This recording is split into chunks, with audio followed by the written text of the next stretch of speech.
Good day and welcome to Rocket with Chief Conversations to Take You Places. I'm your host, Daniel Robus, and today we are joined by Stacey-Lee Bolon, FNB Commercial and Corporate Pricing and Billing, Wits University President and Chair of Convocation. We're going to get back to that because I have no idea what Convocation is. Stacey, you're a Joburg citizen through and through. You've been educated here, you've worked here, you've built a life. Why has Joburg got such a hold on you? So firstly, hello, Dan. How are you? Thank you very much for having me on your podcast today. And hello to the listeners and viewers also. Why Johannesburg has such a hold on me? Johannesburg's a beautiful city. I love the pace. I love the professionalism of the people. I love the interest and the passion of the startup community that's there. While it certainly had a hold on me for a number of years, the remote working environment has definitely allowed me to spread my wings a little bit. And currently I'm actually joining you from Cape Town. We're here for 2 weeks. We need to get back to Joburg for a personal event that we need to attend to. But yeah, we've really had some fun whilst we've been indulging in the remote working opportunities, and we've been to some cool places. That work from anywhere is so wonderful that we can do our jobs from virtually anywhere. You mentioned one of my favorite places in South Africa, Hogsback. Did you see all the waterfalls? Yeah, so we were in Hogsback for about a week whilst we were doing a little working road trip through Hogsback, Eastern Cape, KZN. We saw all the waterfalls and it was beautiful. Truly one of the most beautiful places that I've ever been. So yeah, that was a exquisite opportunity. It's just like time has forgotten about Hogsback. I can't rave about it enough. I had my best burger and my best beer of the year in December in Hogsback. So I'm so jealous that you got to spend a week there. While you're doing this working from anywhere, both yourself and your husband are in IT, in formal work.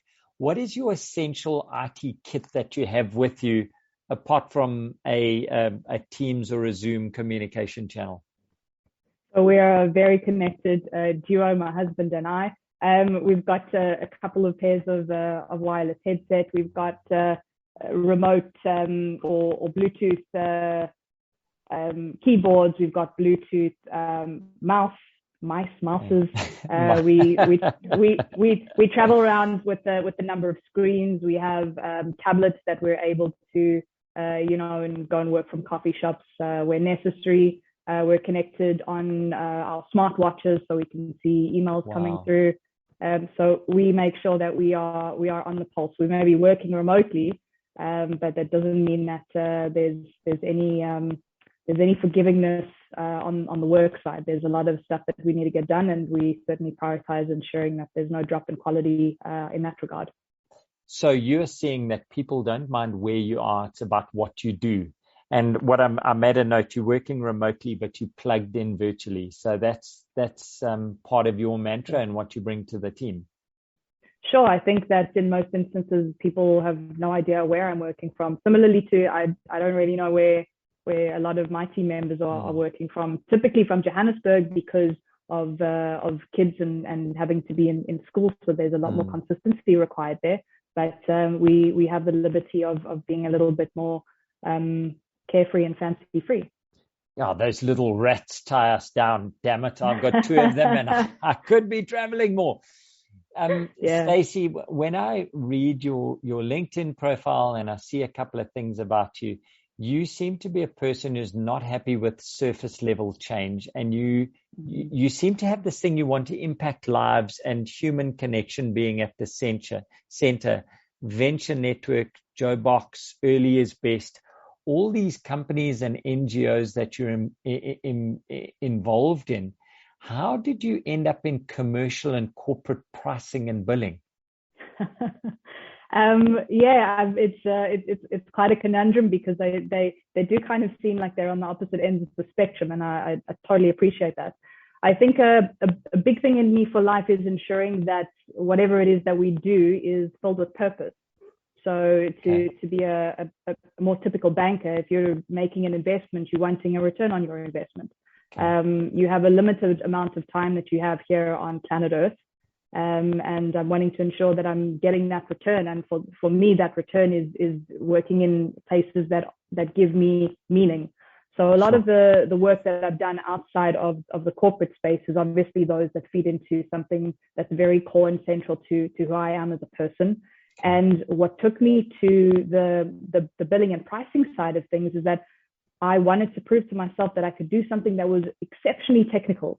It was very complicated, very complex, working across, multiple segments, F&B commercial, R&B corporate, that looks at the whole systems and development life cycle from, business requests through to functional specs, through to testing, through to development, change management, training, comms, specialist pricing. And I work with the most phenomenal team that are just incredible at what they do. And I wanted to basically get stuck into something that was exceptionally technical. Wow.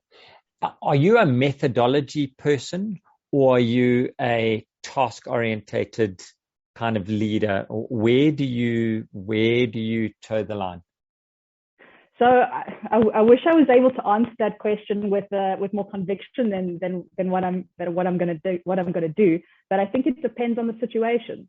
Okay. I think where I'm most comfortable, and I don't know if you've ever come across something called a cognitive process profile or a CPP.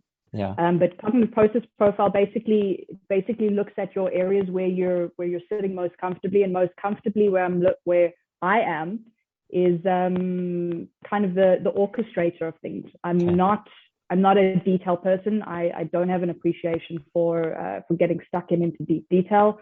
I prefer to have a global understanding of what's going on and manage things. In certain instances, you have to have your finger on the pulse with detail.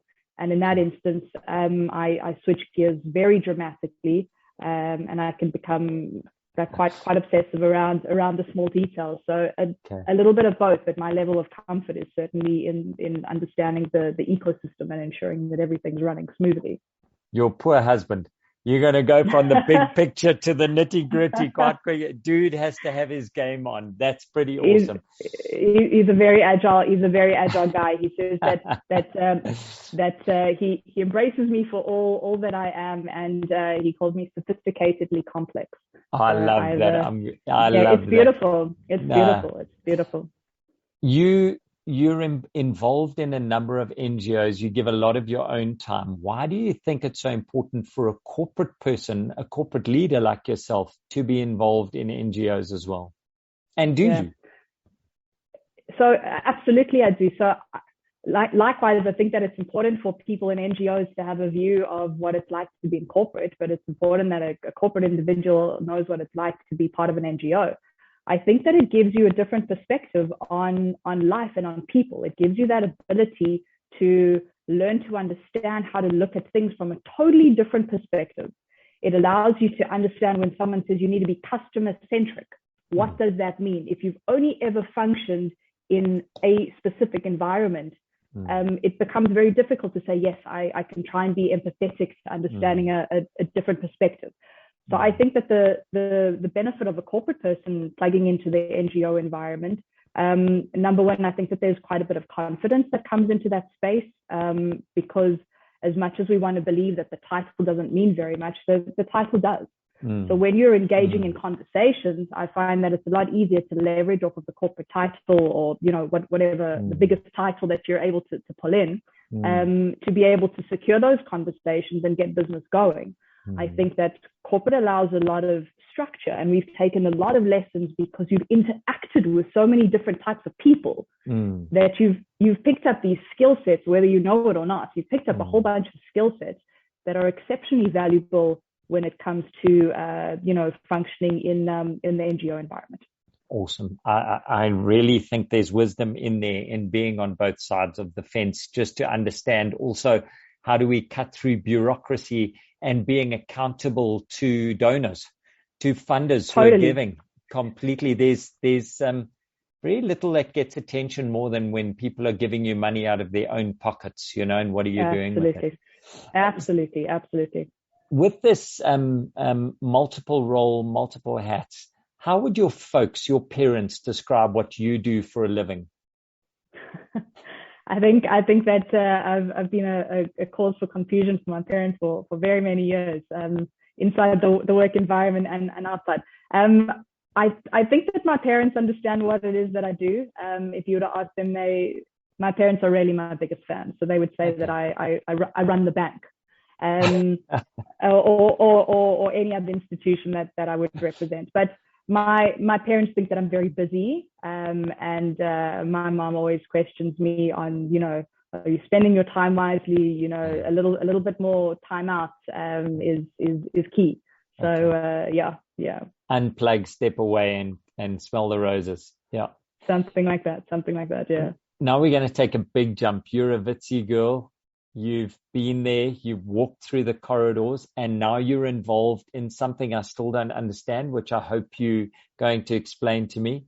How has Wits changed from when you were a student to the institute it is today? Yeah, super. So maybe first, it's important to just jump into the position that I plug into at Wits. So I studied at Wits for a good couple of years. I finished with 4 degrees from Wits. So when you say I'm a Witsy through and through, I really am. It runs through my veins. And I occupy a position called President of Convocation. And Convocation, as an executive structure, is the statutory body that represents graduates and academic staff in the interests of matters relating to the university. Wow. So we represent the largest constituency of the university, so that's about 250,000 graduates and academic staff. And the purpose of that is to ensure that we have a voice in all matters relating to the university, with the overall goal of ensuring that the reputation of the degrees that we hold are maintained and strengthened. Okay. So as a parent, when I think about the arts degree that could go there, you would be responsible for making sure that the degrees, which are the BA, which is still relevant and could convince me to say this is a world-class degree that my daughter wants to study English should be studying. Yeah, so we wouldn't get into the nitty-gritty details of operations and the stuff that's being taught within the degree, but it's all the decisions made from top management within the university, that we're making sure that everything is ticking the boxes, and we're progressive and we're pushing innovation. So from a strategic perspective. This is a full-time volunteer role. Yeah. How do you manage that and the bank? Yeah, it's a tough one, but I think that it's a reliance on a very strong team. Okay. So number one, the team that I work with on the F&B side, I trust them implicitly. When they say they're going to do something, I trust the fact that they're going to do it. Okay. And when it comes to the Wits side of things, obviously that's a very time-consuming role that I'm in. But it's a lot of after-hours work, and there's items that I would basically outsource to a number of executive members that sit within the Exco of Convocation. So you have a team. Okay, cool. Yeah. So there is a team that I work with. What is the unique, Stacey, that you bring to this relationship at Wits? What do you think makes you different from the other leaders that are around you? So I think that I'm probably quite a bit younger than a lot of the members that I work with. They're exceptionally esteemed. The sorts of individuals that are sitting within council, which is the governing body, which I also sit on, as well as the Convocation Exco, are just phenomenal people. But they typically are quite a bit older and definitely have a number of more, runs on the scoreboard than I do. Yeah. So I think that I bring a bravery and a courage to be able to step into that position and hold my own. Okay. And perspectives around what the university needs to be from embracing startups as an example. Why is it that the universities are not playing a more active role within that environment? Wow, amazing. If you had $100 million to spend on higher education and no red tape, what would your top 3 priorities be for 2022, 23, 24? So I mean, it's a very difficult question to answer, because I would ask for a lot more than 100 million. Oh my word! I thought I was shooting out the park there. But I also think that it's a matter of money, and then it's a matter of not necessarily money. So one of the things that I'm very, very passionate about is understanding how the tertiary education space interacts with the startup community. Okay. There is a fortune of IP in the form of research that is generated within tertiary institutions. And then, students go off and work for the big corporates. And I mean, case in point. And there's a lot of IP that's left within the university. That's great. That's forming part of a body of work and it's getting published. But what's happening with that stuff? So one of the big passion points of mine that I've been driving of late is understanding how we're able to tap into that environment and prompt and promote startup commercialization, emanating from a university environment where we are creating an ecosystem of really smart people sitting within the universities, guiding students who are really nice and plugged in from a diverse background. And understanding how we are able to build that up and pull in corporates and investors and VC funders and just a big environment where we're able to create more opportunity, more innovation, more collaboration on the ground. Wow, that is, I'm starting to realize something, and I probably shouldn't admit it as I'm the host here, but I almost had a question about, are you a humanitarian or you're a business leader? And you seem to be both rolled into one. It's very complex and it's quite intimidating having this discussion with you, Stacey, because you look at it from so many different angles, and I want to thank you for that. What's your top tip for everyday humans to make the world a better place? Empathy. I totally believe that the second that you're able to tap into that empathic side of yourself, you'll understand that there's a reason that someone's delayed delivery. Ask them about it. Understand, is there an issue there? Empathy in terms of understanding customer centricity, understanding leadership, understanding all the complications that life has to bring. I think that we can become a very isolated persona, especially when you're working in that corporate environment and there's a lot of heavy pressure. Have you not delivered because you're messing up on your side? Have you not delivered because I haven't explained it to you correctly? Have you not delivered because there's actually something really hectic going on in your life and we need understanding? So I think that empathy is key to just living a more fulfilled and happy and productive life all round. Awesome. Can we make money and build a better world, or the two unique opposites? I totally think that they're an absolute mandatory. I think that financial incentive is an incentive to get things done. And I don't think that people should shy away from the fact that if they're able to create value and create impact, that they shouldn't have that reward. I think that in instances where there isn't that financial incentive attached to it, people may not take it as seriously as what they do when there is a financial incentive attached to it. So I don't think that people should be shy around saying that they're building something of great value and impact, and it's a revenue generating opportunity. Outstanding. You've got multiple interests. We've established that. Layers like an onion or a potato bake. I'm not sure which. You've got lots of responsibilities and you keep those going. How do you stay ahead of trends and current topics? Where do you self-educate?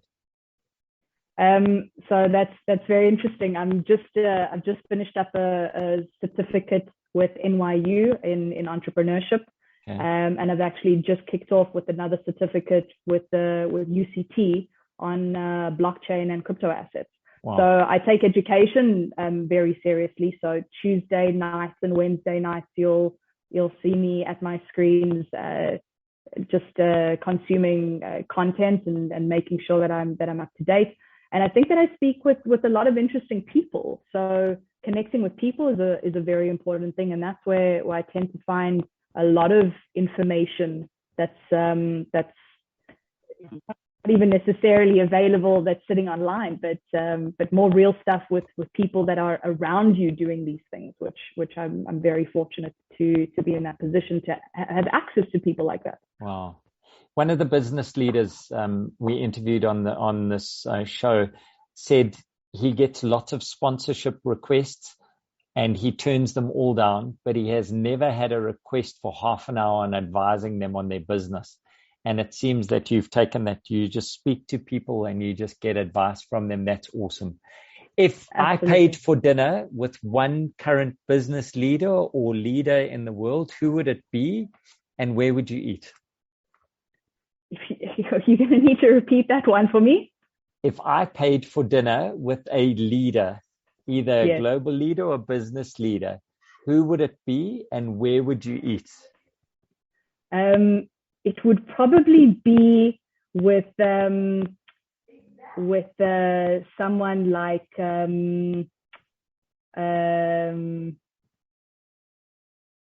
what's his name? The CEO of Ethereum. Oh wow! Okay.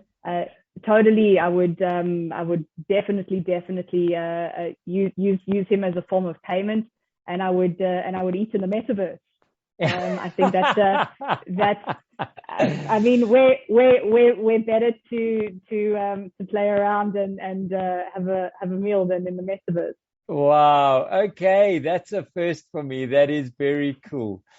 If you had your youngest team member, how would they describe your leadership style, and what would you think they are missing because they don't have experience? Okay, so my youngest team member would probably describe my leadership style as, well, I would hope that they would see it as catalytic, so leading through vision. I'm very big on getting people enthusiastic and sharing the same vision as I am. And the second part of that was? And what would you say they're missing just because they're a little bit young? What is it that they would be missing is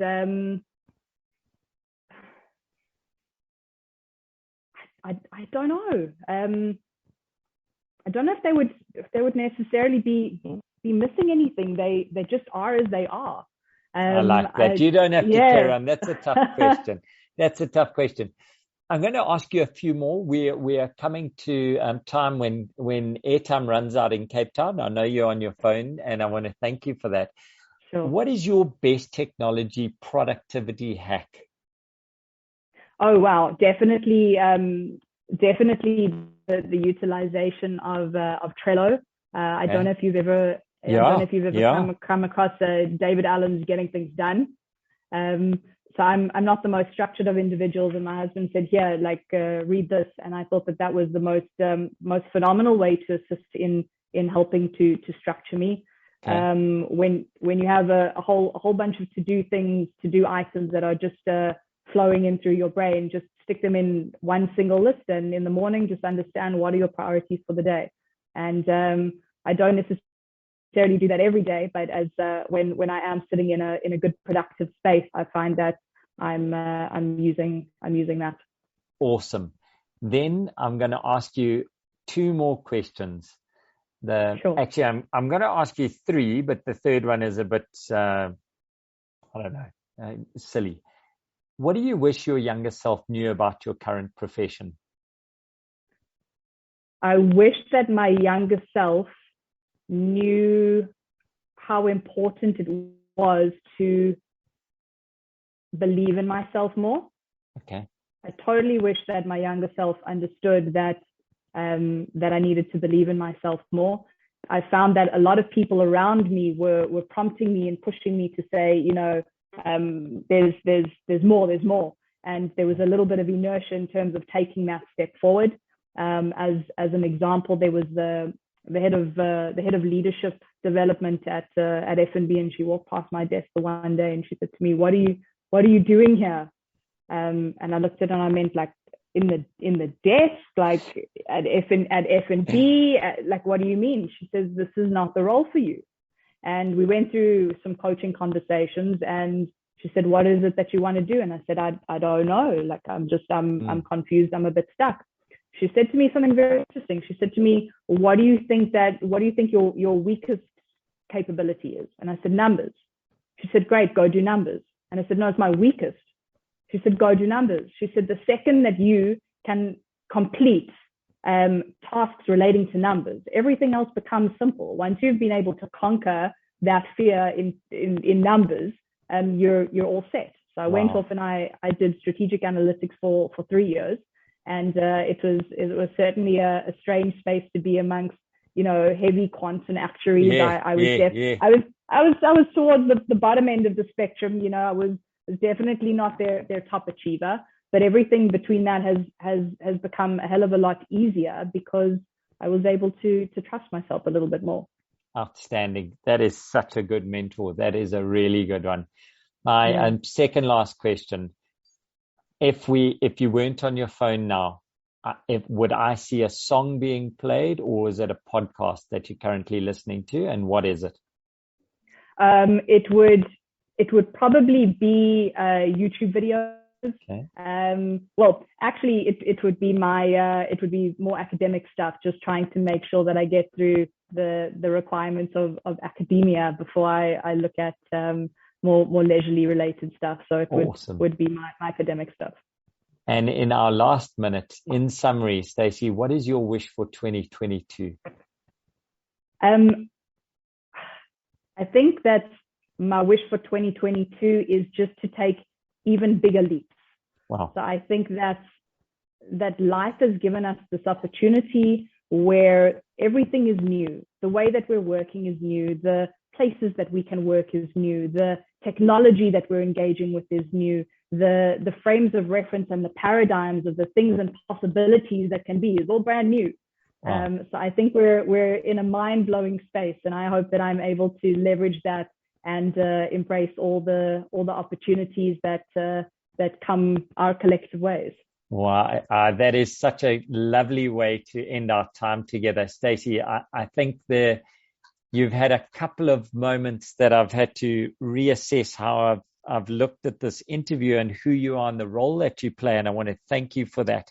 I love your passion for our city and our country, and I wish you safe travels as you and your husband carry on this work from anywhere trend. And F&B is lucky to have you, and so is Wits. Thank you. Thank you so much. I appreciate that. Oh, it's a pleasure. I hope we get to meet you again. And from my side, Daniel Robus, I want to thank you for spending a Friday morning with me. When you listen to this episode, I hope the weather's as good as it is today for us. From me, goodbye. Thank you so much. Appreciate that, Dan.